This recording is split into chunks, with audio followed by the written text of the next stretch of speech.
Opening prayer అవుతున్నప్పుడు పిల్లలు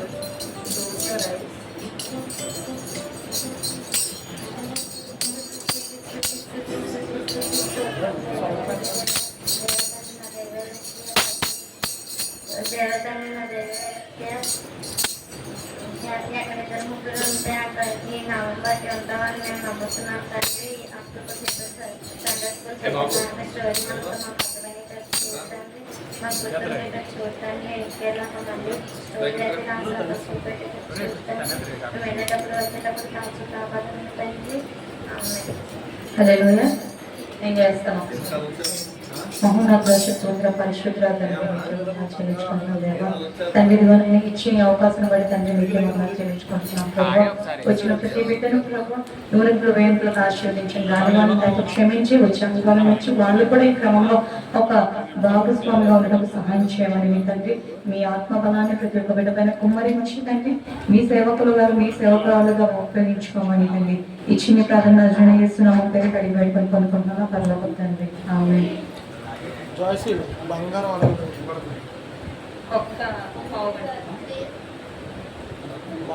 ఈరోజు కొంచెం దారంగానే క్లియర్ చేస్తాము. నెక్స్ట్ ఒక సాంగ్ పాడదాం. అదే కొంచెం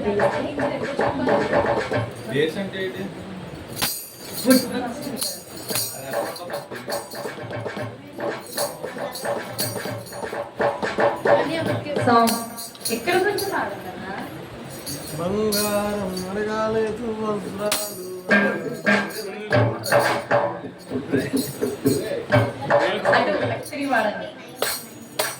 అక్కడ కొట్టకూడదు. మా మైక్ ఎవరిదారు సినిమా మైక్ టూరు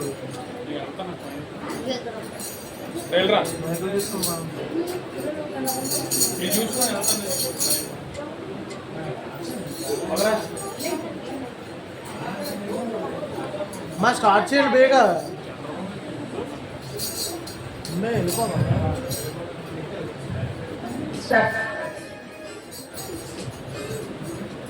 హల్లెలూయా. బంగారం అడగలేదు వజ్రాలు అడగలేదు ఉదయాన్ని అడిగావయ్యా. ఆస్తుల్ని అడగలేదు అంతస్తులు అడగలేదు నా కోసం వచ్చావయ్యా. బంగారం అడగలేదు వజ్రాలు అడగలేదు ఉదయాన్ని అడిగావయ్యా.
హల్లెలూయా.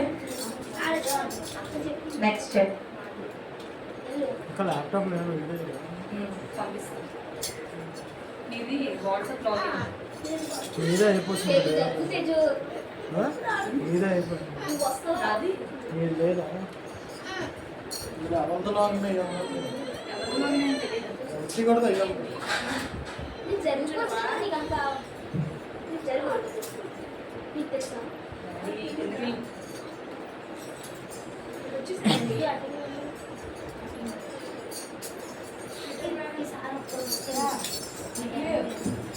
లాస్ట్ 2-3 వీక్స్ బిఫోర్ ఏం చెప్తాను మరాఠీ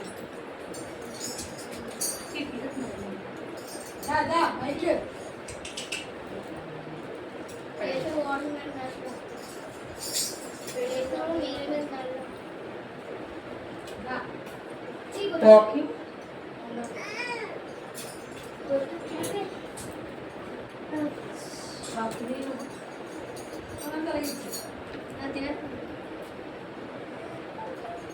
ఈరోజు మిరాకిల్ కాదు టాపిక్ చెప్తాను దేవుడి మీద. ఇప్పుడు ఓపెనింగ్ ది సునంద కదా టాపిక్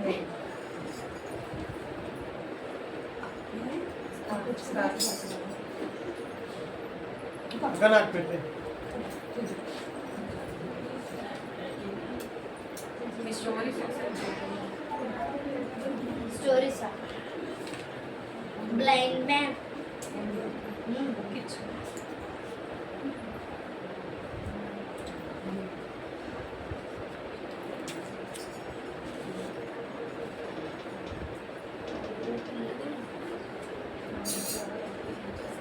ఇంకా కరెంట్ లేదు కదా అవుతుంది కదా మంచి కరెంట్ లేదు ప్రొజెక్ట్ లేదు మీరు చేస్తే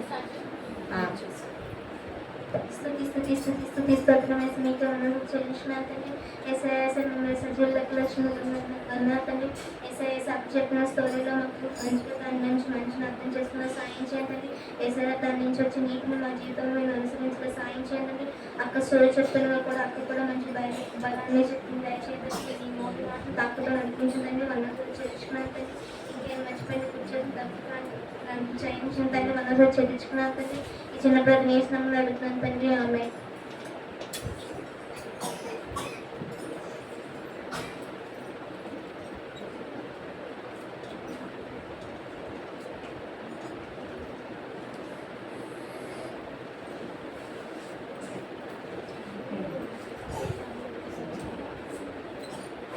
లాస్ట్ వీక్ మనం Peter walking on the water అని పేరు చెప్పుకున్నాం కదా.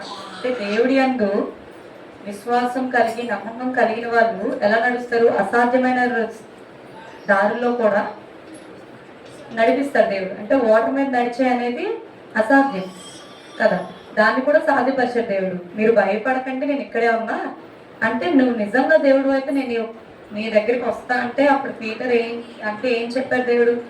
సరే అనగానే దేవుడి మీద నమ్మకం ఉంది కాబట్టి ఆ పర్సన్ వస్తానన్నాడు. దేవుడు ఆ నమ్మకాన్ని చూసి ఆయన కింద ఒక ల్యాండ్నే క్రియేట్ చేశారు. లైక్ నడుస్తుంటామంటే ల్యాండే కదా, వాటర్ని ఒక ల్యాండ్ ఫామ్లో ఉంచారు.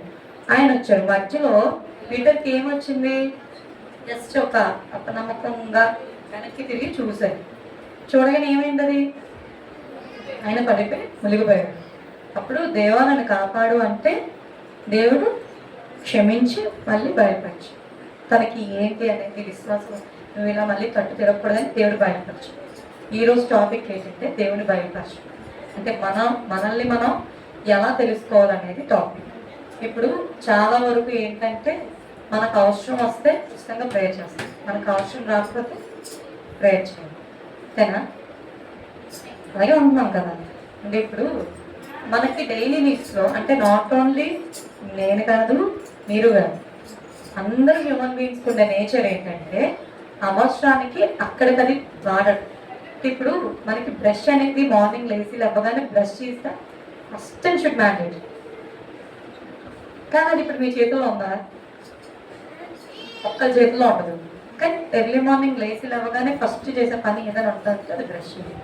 బ్రషింగ్ వాషింగ్ నీడ్స్ వాష్రూమ్ ఆ రోజు వస్తే వెళ్తారు, రాకపోతే ఆ రోజు పోస్ట్ పోన్ కదా. కానీ బ్రషింగ్ మాత్రం స్కిప్ చేయలేని టాపిక్. అలాగా మన జీవితంలో దేవుడి ప్రార్థన, దేవుడిని అందు భయభక్తులు అనేది ఒక స్కిప్ చేయని టాపిక్ లో ఉండాలి. అంటే అది నువ్వు ఎట్టి పరిస్థితుల్లో అయినా, మీరు ఇప్పుడు అన్హెల్దీగా ఉన్నారు, బెడ్ మీద నుంచి లెగలేని పరిస్థితి అయినప్పటికీ కూడా బెడ్ మీద కూర్చొనైనా అట్లీస్ట్ బ్రష్ చేసి వస్తారు. బ్రష్ చేస్తుంటారు కానీ బ్రష్ చేయకుండా ఓ 1 వీక్ బెడ్ రెడీ పేషెంట్స్ తో ఉన్నారమ్మా మీరు.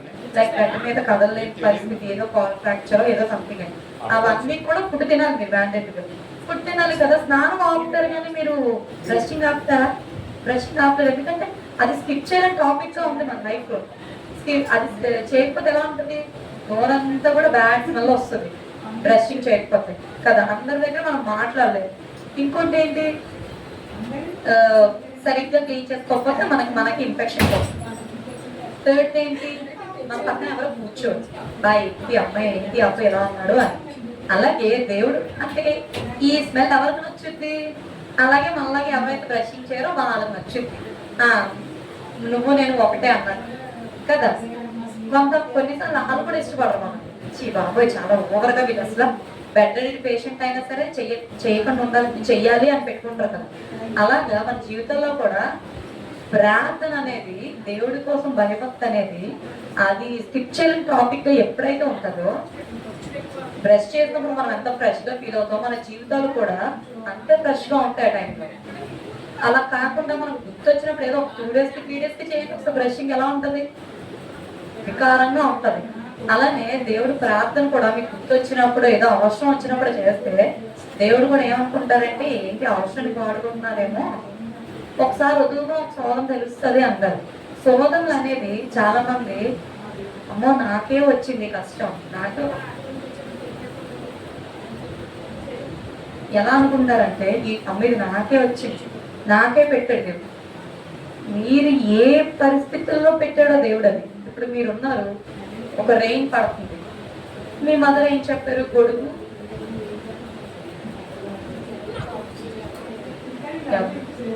అక్కడ. ఇప్పుడు మీ మదర్ వచ్చి ఏమిస్తారు, అమ్మ గొడుగు వేసుకుని వెళ్ళు, వర్షం పడేలా ఉంది అంటారు. మీరేం చేస్తారు, లిజన్, మీరేం చేస్తారు, ఏది మమ్మీ ఎండకాలం వర్షం పడేలా ఉందంటే మీ మమ్మీ చెప్తుంది, మీ బ్యాగ్ లో పెట్టుకోండి, ఏమో ఆవిడకి ఎందుకో తలంపు వచ్చింది వర్షం పడేలా. మీరు వెనకంటే ఏం చేస్తారు, రెయిన్ కోట్స్ అవి ఏం పట్టుకెళ్ళకుండా అలా వెళ్తారు.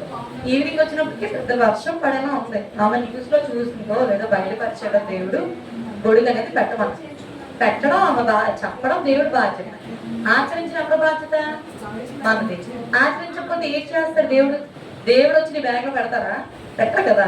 దేవుడు అలానే కొన్ని సందర్భాల్లో కొన్ని రకాలుగా మనకి కొన్ని బయలుపరుస్తాడు, ఇది తప్పు, ఇది కరెక్ట్. అది మనకి నచ్చిన విధంగానే వస్తుంది, కానీ అదే కరెక్ట్. ఇప్పుడు ఓవర్ స్వీట్స్ తింటారు, it causes worms in our stomach కదా. ఎక్కువ స్వీట్స్ తినడం వల్ల చిన్నపిల్లలకి, మీ ఏజ్ పిల్లలకి ఏమొస్తాయంటే పొట్ట పురుగులు అనేవి ఫామ్ అవుతాయి. ఎందుకంటే మీకు ఆ డైజెషన్ ప్రాబ్లమ్స్ అనేవి వస్తాయి. ఎక్కువ ఓవర్ స్వీట్స్ తీసుకున్నా, ఓవర్ స్పైసెస్ తీసుకున్నా మీరు అది తట్టుకోలేదు. అలాగే అప్పుడు ఏం చేయాలి, మామూలుగా కాకరకాయ ఫ్రై తింటే కడుపు మంచిది అంటారు. మీరు తింటారా? నువ్వు తింటావు తింటారు కదా, తిన్నారు అంటే ఇక్కడ ఏది యూజ్, కాకరకాయ అనేది యూజ్, కానీ తింటారే తింటారు కదా. అలాగే మంచి అనేది కూడా చేదులానే ఉంటుంది. దేవుడు దేవుడు క్రియేట్ చేసే సందర్భాలు కూడా మన జీవితంలో అంతే చేదుగా ఉంటాయి కొన్నిసార్లు, కానీ అది సందర్భాన్ని క్రియేట్ చేయడం వల్ల దేవుడు ఏదో మనకు వెనకాల మంచి చేస్తాడు. మంచి ఉంది. ఇప్పుడు ఫర్ ఎగ్జాంపుల్ మీరు ఉరుముతుంది, అంబ్రెల్లా ఉంది, అంబ్రెల్లా ఎగిరిపోయింది అనుకోండి, పిడుగు పక్కనే పడింది అనుకోండి, మీ అంబ్రెల్లా తగలదు. అంబ్రెల్లా చేసుకుంటే పిడుగులో ఏంటి మనకు వస్తాయి, అవి అంటే మన మీద పడే ఛాన్సెస్ ఉంటాయి. చాలా మంది అందుకంటే పిడుగులు పడేటప్పుడు చెట్ల దగ్గర గట్రా ఉండకండి, నెక్స్ట్ అంబ్రెల్లాస్తో తిరగకనే చెప్తారు. అలాగా మీరు చెప్పిన మాట కూడా వినకుండా అదే పనిగా చేశారు అనుకోండి, ఏముంటది, అదొకసారి మీ మీద అప్లై అవుతుంది అనమాట. అప్లై అయినప్పుడు అప్పుడు అనుకుంటారు, అప్పుడు మళ్ళీ ఏమైనా రియలైజ్ అవుతారా? రియలైజ్ అవ్వరు. ఏమంటారు, నేను ఇంత ప్రేయర్ చేస్తున్నా, ఇంత సండే స్కూల్లో ఉన్నా, నేను అన్ని ప్రేయర్స్కి అటెండ్ అవుతున్నా, అయినా నాకు దేవుడి శిక్ష ఎందుకు వేస్తారా అనుకుంటారు. మీరు తప్పు చేశారని మీరు అనుకోరు కదా. ఆమె గారే నేను తప్పు చేశాను, అయ్యో దేవుడికి నచ్చిన విధంగా ఎక్కడైనా ఉన్నానేమో, అందుకే నాకు ఈ దేవుడి శిక్ష ఏదని మీరు అనుకోరు. కాబట్టి ఎప్పుడైనా సరే తల్లిదండ్రులు చెప్పే మాట అవ్వనివ్వండి, దేవుడి బయలుపరిచే మాట అవ్వనివ్వండి, కొంచెం చేదుగానే ఉంటుంది ఆ టైంకి. ఇప్పుడు మీరు ఉన్నారు, సాటర్డే అవ్వగానే స్కూల్లోని మంచి హడావిడిగా రెడీ అవుతుంది, హెడ్ బాత్ చేశారు. అమ్మ ఈరోజు నాకు హెయిర్ లీవ్లో చేసుకోవాలి ముందే అని సున్నంద అడుగుతుంది. వద్దమ్మా, హెయిర్ లీవ్ అనేది మళ్ళీ చిక్కులు పడిపోయి హెడేక్ వస్తుంది, హెయిర్ లీవ్ చేసుకోకు, చక్కగా ఫోన్ వేసుకోలేదో అందుకో అని మమ్మీ చెప్తాను. మనం విన్నాం, లేదు నేను హెయిర్ లీవ్ చేసుకునే వెళ్తాను. ఈవినింగ్ ఎలా ఉంటుంది, పిచ్చి పిచ్చిగా అయిపోతుంది జుట్టు, ఉన్నది నీరుగా ఉన్న జుట్టు అంతా పాడు చేసుకొని వస్తుంది, అది మమ్మీ పెట్టేస్తున్నాను.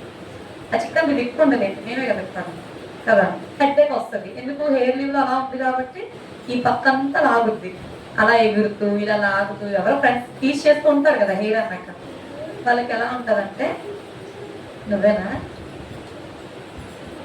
ఎలా ఉంటుందంటే హెడేక్ వస్తుంది. అప్పుడు తెలుస్తుంది అంటే మమ్మీ చెప్పిన మాట అమ్మని, డాడీ చెప్పిన మాట అమ్మని, దేవుడు బయలుపరిచే విషయాలు అమ్మనివ్వండి, నీ ఏజ్లో కొంచెం చేదుగానే ఉంటాయి ఆ వర్డ్స్. కానీ ఆ టైంకి అది విన్నట్లయితే నెక్స్ట్ ఫర్దర్గా వచ్చి ఆ రోజు అమ్మనివ్వండి, రేపు అమ్మనివ్వండి, బాగుంటుంది డేస్. ఎంతవరకు మీ ఇంట్లో మీ తల్లిదండ్రులు మాట వింటున్నారు, మీరు సమాధానాలు ఇవ్వకుండా ఎదురు సమాధానాలు. ఒకసారి మీకు మీరే రివైజ్ చేసుకోండి. మమ్మీ కర్రీ చేసింది, కర్రీ వెజ్, మనకు నాన్ వెజ్ లేదు ముద్ద దగ్గర, వెజ్ మనకు ఎక్కదు, మమ్మీ నాకు వద్దు, మమ్మీకి అవ్వలేదేమో పాపం, ఉండింది కదా కొంచెం తినాలి అని తింటున్నారా, సమాధానం ఇస్తున్నారా, నేను నాకు ఎందుకు వండాలని సమాధానం ఇస్తున్నారా, ఇస్తున్నారా లేదా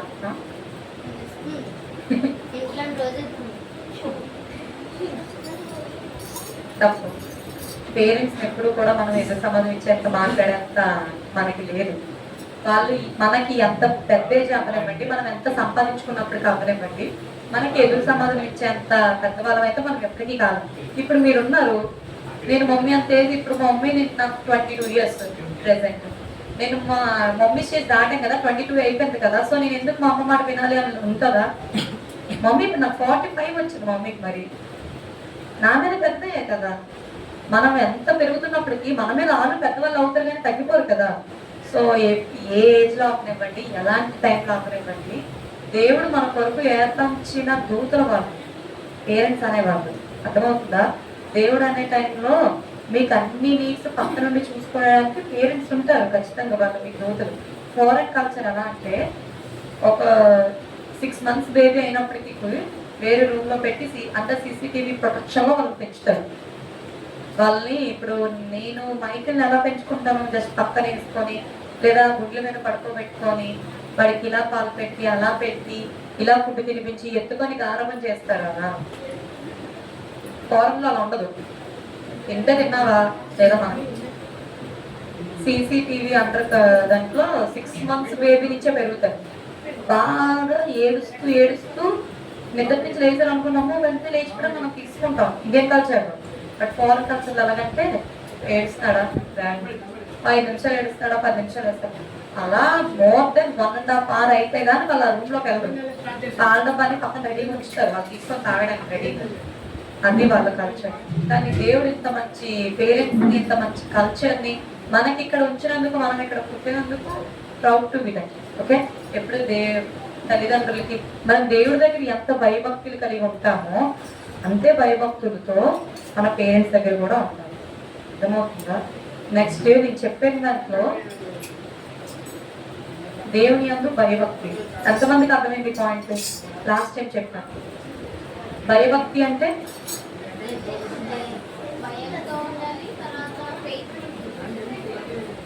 ఇప్పుడు ఒక టీచర్ ఉన్నారు, మ్యాథ్స్ తీసుకోండి. మ్యాథ్స్ అందరికీ స్ట్రిక్ట్ కాబట్టి ప్రతి స్కూల్లో మ్యాథ్స్ సబ్జెక్ట్లో ఉన్నంత స్ట్రిక్ట్నెస్ తెలుగు సబ్జెక్ట్లో ఉంటుందా? తెలుగు టీచర్తో ఉండేలాగా మ్యాథ్స్ సార్తో ఉంటారా? ఎందుకు ఉండరు? ఈ దగ్గర భక్తి ఉంది కానీ భయం లేదు. ఎవరి దగ్గర? తెలుగు టీచర్ దగ్గర. మ్యాథ్స్ సార్ దగ్గర భయం లేదు, భక్తి కూడా ఉంది. అమ్మ ఆయన హోంవర్క్ చేయకపోతే కొడతారు, ప్లస్ ఆయన క్లాసెస్ చెప్తారు అని. అదే విధంగా తల్లిదండ్రుల దగ్గర ఏంటంటే మనం ఫ్రీగా ఉండాలి, ప్లస్ వాళ్ళంటే మనకి రెస్పెక్ట్ ఉండాలి. దేవుడి వాక్యం ఏం చెప్తుందంటే తల్లిదండ్రులు సత్కరించాలి అని చెప్తుంది. పేరెంట్స్ని సన్మానించాలి. సన్మానించాలంటే రోజు పువ్వులు దాన్ని తీసుకొచ్చి మెల్ల వేయడం కాదు, రెస్పెక్ట్ ఇవ్వాలి, వాళ్ళు చెప్పిన మాట వినాలి. అర్థమవుతుందా? వాళ్ళు ఇక్కడికి వెళ్ళొద్దంటే ఓకే మమ్మీ అంటే ఇక మీకు మళ్ళీ ఇంకో ప్రశ్న అయితే ఇంకా లేదు, ఇంకా మీకు మళ్ళీ ఎందుకు వెళ్ళకూడదు అనేది మీకు అసలు పాయింట్ కాదు. చంప చెల్లు అనిపించేస్తారు అప్పుడు పేరెంట్స్ కదా. మోర్ దెన్ మీకు ఎంత ఏజ్ అవ్వనివ్వండి సమాధానం ఇవ్వడానికి ఛాన్స్ లేదు పేరెంట్స్కి, అసలు ఇవ్వకూడదు. మీరు ఎంత సంపాదించినప్పటికీ కూడా కదా. మాట వినాలి, పేరెంట్స్ మాట వినాలి first. Second, as school childrens అవ్వని, కాలేజ్ చదివే స్టూడెంట్స్ అవ్వనివ్వండి, ఎవరు అవ్వనప్పటికీ సెకండ్ ఫస్ట్ పాయింట్ ఏంటి? భయభక్తి. సెకండ్, దేవుని యందు విశ్వాసం. విశ్వాసం ఇస్ నథింగ్ బట్ నమ్మకం. ఇంకా నిరీక్షణ. 6 పాయింట్స్ చెప్పాను. ప్రార్థన, ప్రయత్నం. ఓకే, ప్రార్థన, ప్రయత్నం, నిరీక్షణ, నమ్మకం, విశ్వాసం, స్టాండప్ అండ్ నిరీక్షణ, నమ్మకం, భయభక్తులు, ప్రయత్నం, ప్రార్థన, విశ్వాసం అయితే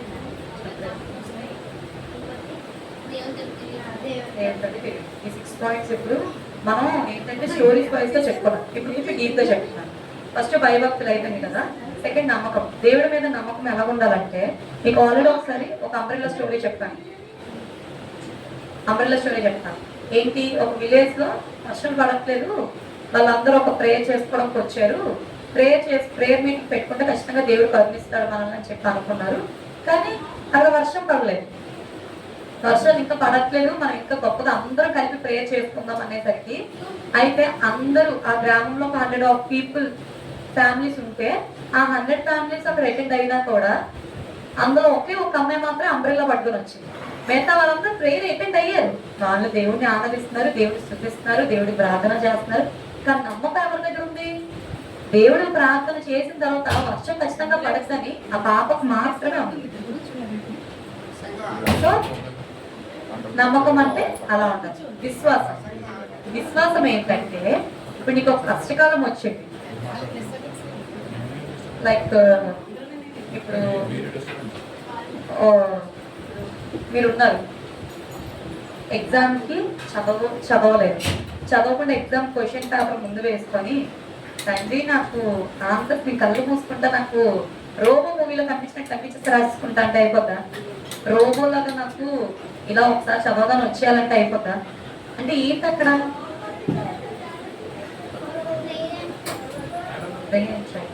మీరు ప్రయత్నించాలి, ప్రార్థన చేయాలి. మీరు కాన్సన్ట్రేషన్తో ఆన్సర్స్ చదివి అప్పుడు ప్రేయర్ చేసుకోవాలి. బిఫోర్ అండ్ ఆఫ్టర్ చదువుకునేటప్పుడు తండ్రి ఆన్సర్స్ నేను చదువుకుంటున్నాను, నాకు టుమారో ఎగ్జామ్ ఉంది, ఇది నాకు జ్ఞాపకం చేసుకొని గుర్తు పెట్టుకునేంత నాలెడ్జ్ నాకు ప్రసాదించాలి, ప్రేయర్ చేస్తాను. ఈ ఆన్సర్ చదివాను కదా, ఇవన్నీ గుర్తు పెట్టుకున్నాక మళ్ళీ ప్రేయర్ చేసుకోండి.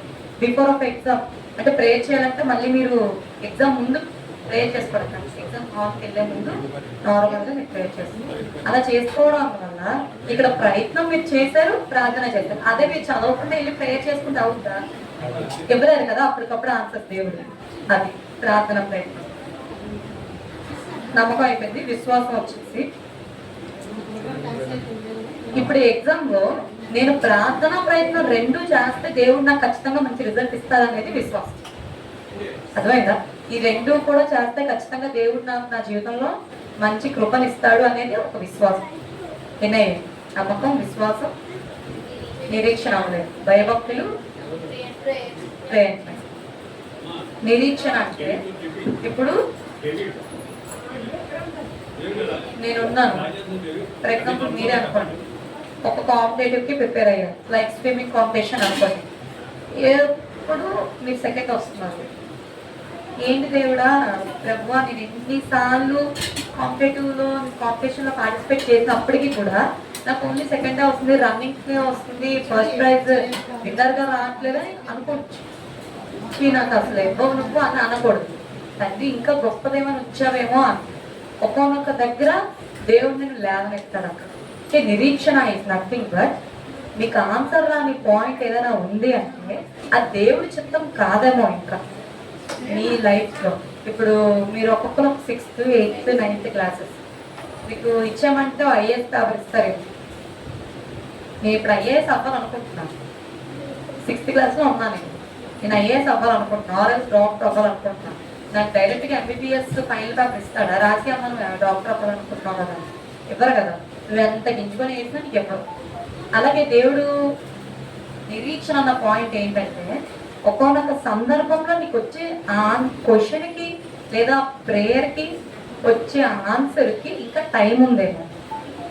నువ్వు నిరీక్షణతో ఆ ప్రార్థన చేసుకుంటూ ఉండాలి. కానీ ఈ పాయింట్కి ఆన్సర్ నాకు ఇంకా రాలేదు, దేవుడు ఎప్పుడేమోనని బాధపడకూడదు. అండ్ దేవుడిని ఎక్కడ కూడా తగ్గించుకోవడం, దూషించుకోవడం. అర్థమవుతుందా?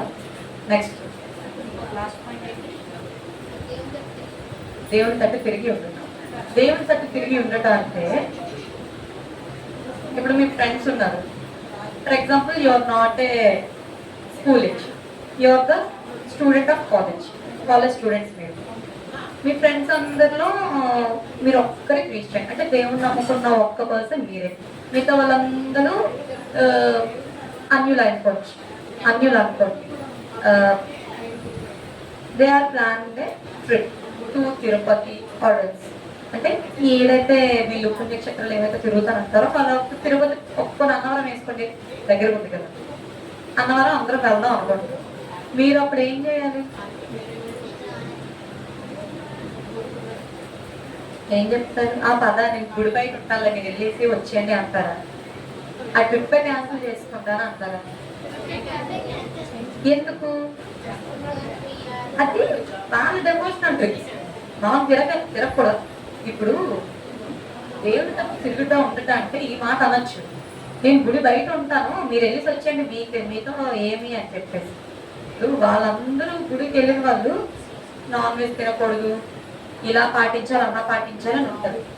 సమ్ ఏదో rules and regulations, terms and conditions వాళ్ళు పెట్టుకుంటారు. వాళ్ళతో పాటు మనం పాటించాం. నేను వాళ్ళందరూ వెజ్ తింటే మనం నాన్ వెజ్ తింటే బాగోగలుగుతాం, అది పాటించాం.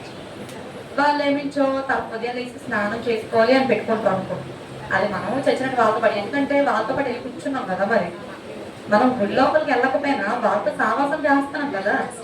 అంటే దేవుని తప్పి తిరిగి ఉండుట అంటే మనం మైండ్ మాత్రమే కాదు, మన శరీరాన్ని కూడా మొత్తానికి దేవుడికి అర్పించేసుకోవాలి. ఇంకా ఇప్పుడు వాళ్ళు వెళ్తున్నారు కదా, నేను బయట వరకే వెళ్తున్నాను కదా, బయట వెళ్ళేసి నేను ఉంటా బయట వాళ్ళు వెళ్ళేసి వస్తారంటే అవ్వదు.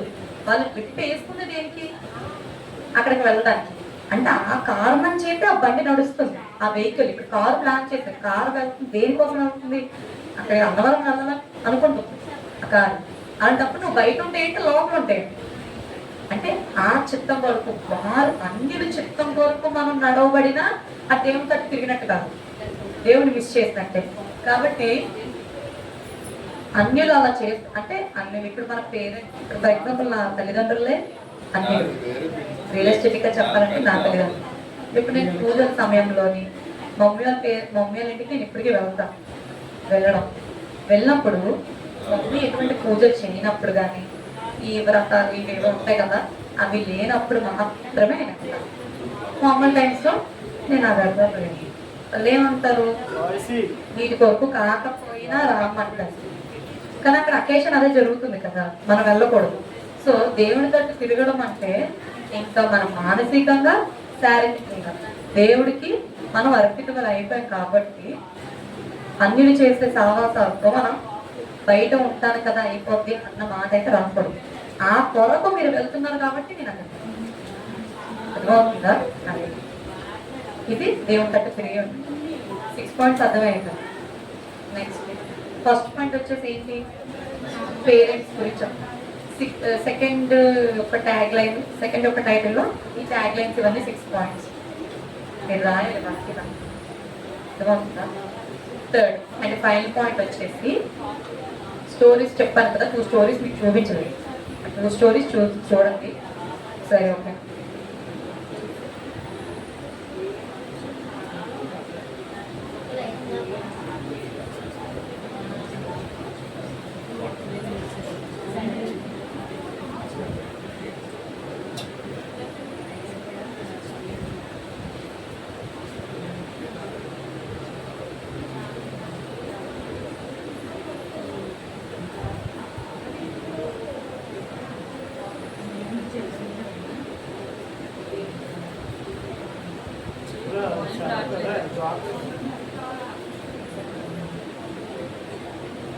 ఇది సాంగ్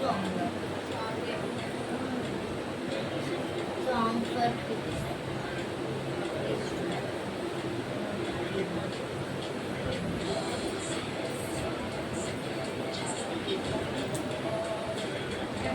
రీడింగ్ 5000 స్టోరీ చూస్తే మీరు రీడింగ్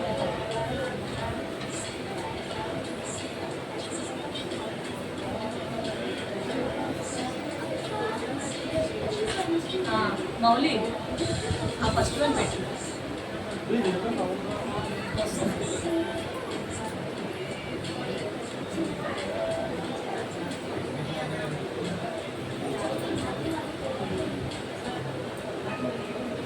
ఎలా వస్తుంది అదే ఇది ఇది అదే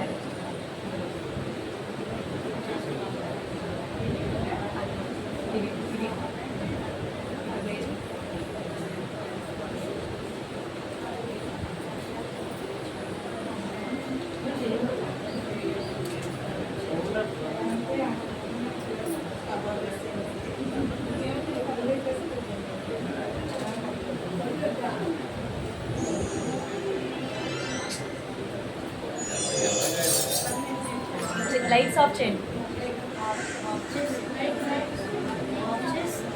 ఇక్కడ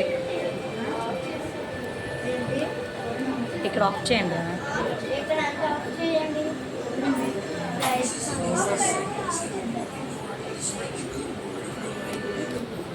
అది ప్రొజెక్టర్ వస్తుందా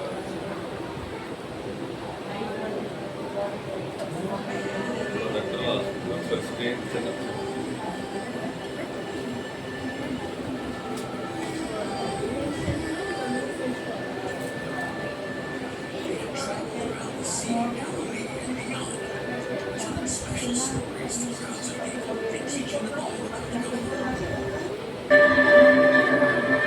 Jesus and his disciples called their special stories parables, and townsfolk would come from all over to hear Jesus tell his parables. Jesus had also been performing miracles.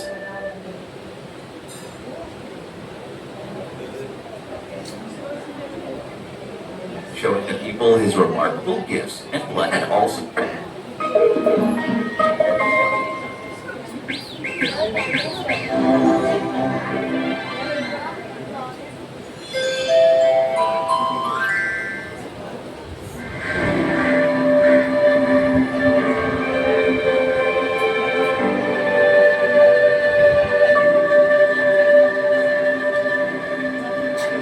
Jesus and his disciples had been working hard to spread the good word of God.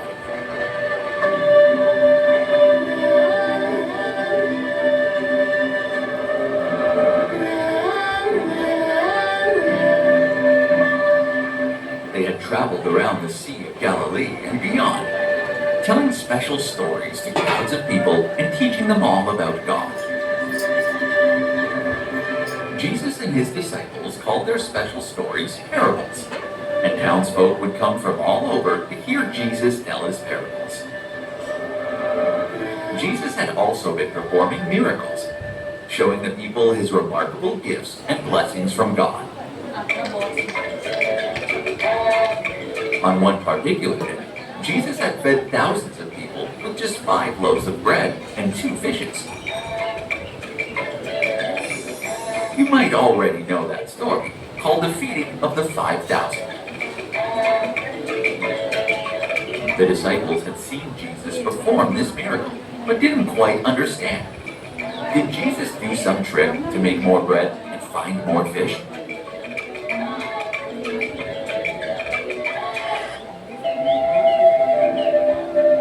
On the evening of this day, Jesus and his disciples were feeling tired. It had been a long day. Jesus had fed the crowds, told them lots of parables, and even healed their sick people. His disciples wanted to start their journey to the next destination. It was getting late in the day, and they were in a remote part of the land. The villages were quite far away, and they had planned to travel on to Capernaum and Gennesaret. These were small settlements across the Sea of Galilee that they needed to travel to by boat. But Jesus told his disciples to take the boats and go on ahead without him. He would dismiss the crowd and go up into the mountains to pray. He thanked the crowd for listening and dismissed them for the day. The news had recently reached Jesus and his disciples that their dear old friend John the Baptist had been killed by King Herod. Perhaps Jesus wanted to pray for John the Baptist, or perhaps he just wanted to talk to God, his Father, privately. And so the disciples got into boats and started their journey across the water to the towns of Capernaum and Gennesaret. Jesus traveled along to a nearby mountainside and stayed there to pray for some time.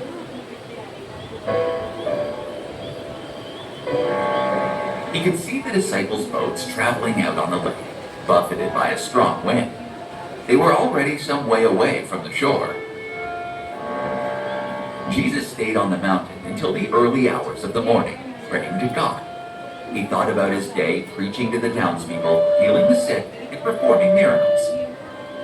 Then, when he was ready to finish praying and come down from the mountainside, he looked out to the waters. He could still see the boats of disciples floating around some way away on the lake. It was shortly before dawn. Food celebrations. Today is a very special food. Afternoon time.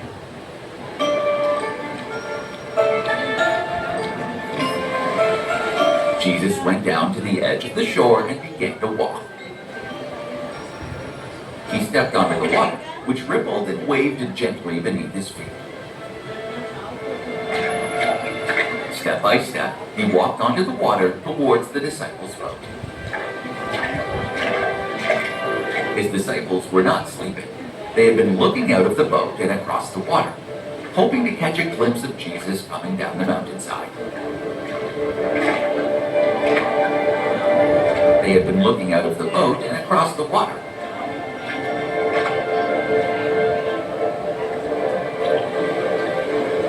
When they saw the figure of Jesus coming across the water towards them, they felt terrified and they cried out, It's a ghost! Ah!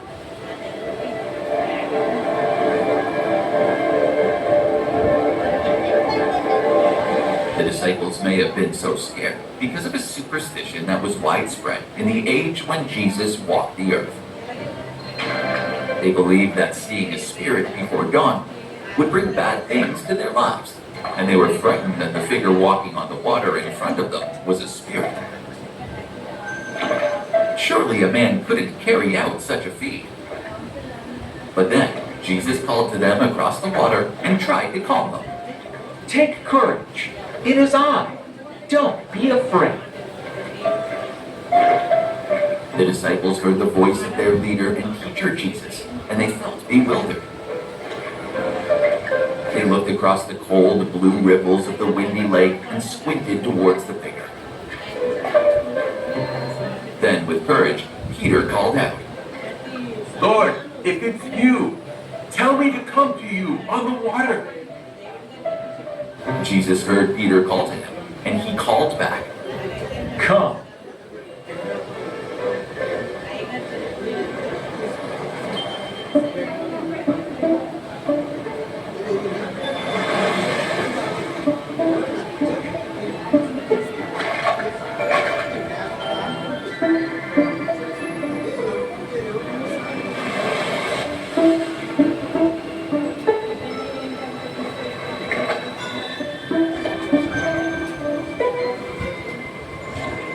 For the first few steps, to the amazement of the other disciples, Peter walked cleanly across the surface of the water, with ripples forming beneath his feet, just like Jesus had. The disciples watched in wonder, their eyes wide. But after the first few steps, the wind blew harder, and the dark sea rumbled beneath Peter's feet.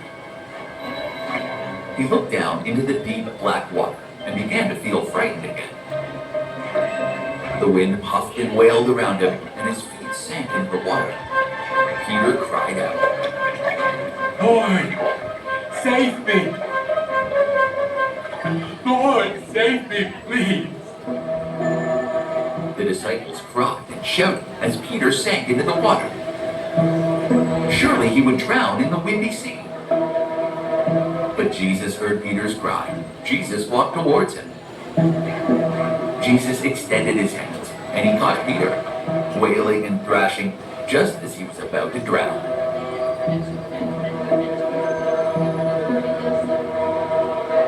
He took Peter's hand and brought him back to the boat.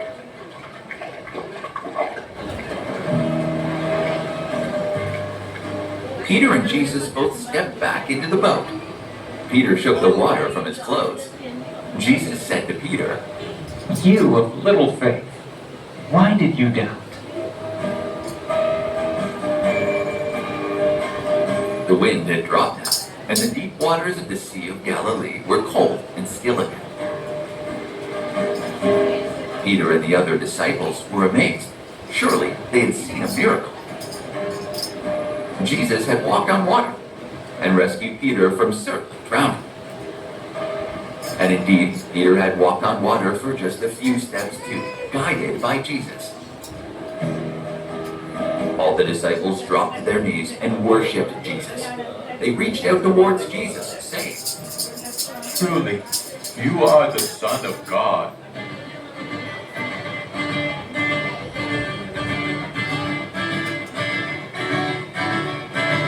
Now they felt ashamed, for they knew the Son of God wouldn't need to rely on tricks or schemes.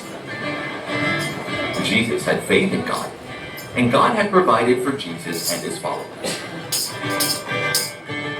The disciples had witnessed the miracles of the feeding of the 5,000, and the miracle of Jesus walking on water. How lucky they were! Now they understand that Jesus was truly the Son of God. The disciples took up the oars again and continued the journey onto the small towns of Gennesaret and Capernaum. When they reached these places, they told all the local people about the amazing things they had seen Jesus do and the wonderful parables he had told them. The townsfolk of these places recognized Jesus. They had already heard word of a wonderful preacher who had come from God to help the people of the world. They brought out their sick and wounded and took them to Jesus, begging him to let the sick touch the hem of his cloak. Jesus was kind, and he let all the sick people come to him. All those who truly believed in the word of God were healed when they touched his clothes, and they danced and celebrated in the streets of Gennesaret and Capernaum.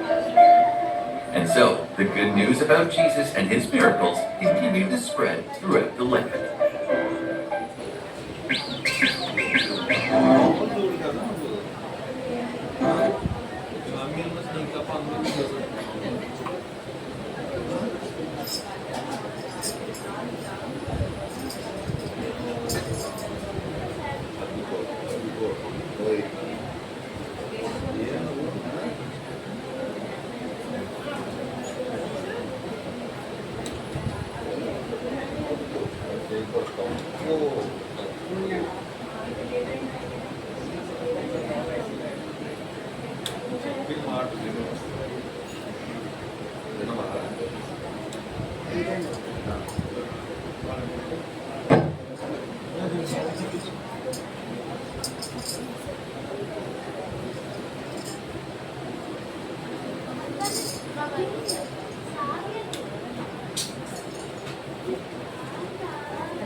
Okay story చూసారు కదా ఇంకో story next week చూపిస్తారు time లేదు. ఇప్పుడు ఆనుకులు plus story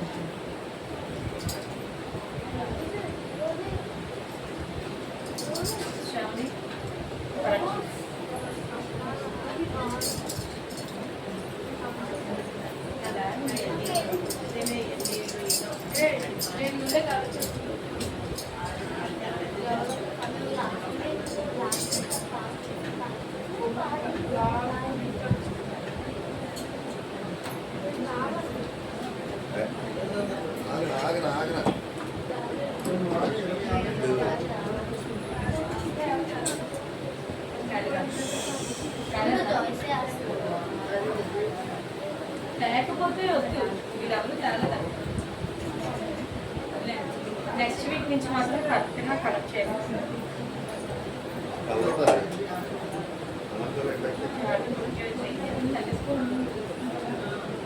next వచ్చే week అన్నీ complete చేస్తేనే next కూడా ఇంకా క్రాఫ్ట్ ఉంటుంది. నెక్స్ట్ వీక్ కూడా క్రాఫ్ట్ ఉంటుంది. ఆ క్రాఫ్ట్కి ఏం కావాలని ఫ్రైడే గ్రూప్లో పెడతాను. స్టోరీస్ అన్ని రాస్తేనే వెళ్ళదు, దాంతో తీసేస్తారు. ఫస్ట్ క్రాఫ్ట్ ఎలా చేసింది, సెకండ్ క్రాఫ్ట్ అసలు ఎలా చేయాలి. ఫస్ట్ దానికి చెప్పేస్తున్నాను, ఎవరైతే స్టోరీస్ నెక్స్ట్ వీక్ నేను హోంవర్క్ చెక్ చేస్తాను. ఎవరైతే రాయరో ఇన్ఫార్మ్ టు ఏసులని అవసరం. ఎవరికి తన దగ్గర జాయిసీ ఇన్ఫార్మ్ చేయండి. ఓకే, ఇద్దరు ఇన్ఫార్మ్ చేయండి. నేను హోంవర్క్ బుక్ అంటే church book, Sunday school book ని చెక్ చేసేటప్పుడు నేను ఏమైతే చెప్పానో ఈరోజు చెప్పిన పాయింట్స్ కూడా ఎక్స్ప్లెనేషన్తో రాయాలి. గుర్తుంది కదా, 2 పాయింట్స్ చెప్పాను. ఫస్ట్ పాయింట్ ఏంటి, about parents, what that, and second one వచ్చేసరికి 6 పాయింట్స్, అందులో ట్యాగ్ లైన్స్. ఆ ట్యాగ్ లైన్స్ కూడా సైడ్ హెడ్డింగ్స్తో పెట్టి వర్క్ రాయాలి. ఈ 2 అనేది నెక్స్ట్ వీక్ హోంవర్క్. నువ్వు మీ అక్క దగ్గర నుంచి